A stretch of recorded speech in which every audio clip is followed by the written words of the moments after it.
আসসালামু আলাইকুম। ওই জায়গা ভাই তোমার বারিন্দা।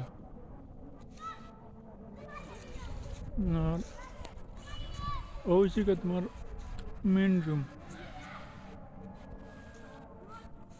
আর ওই সে ভাই তোমার দায়ের। তো ভাই কেন মেন রুমও তুই কেন মাঝখানো ফালা একটা দেওয়া আছে। এই সাইডে যদি মাঝের ফালা নয়, আবার এই সাইডে যদি আমার বারিন্দার বাড়া ওই আরো একটা ফালা। এই ফালাটা যেতে লাগি ভাই এটা আমি বুঝছি না, এটা তুমি বুঝছো ভাই। ওই গেছে তোমার ঘরের হিসাব, ওই গেছে পিসের বারিন্দা, ওই গেছে মেন রুম, আর ওই গেছে সামনের বারিন্দা তাই।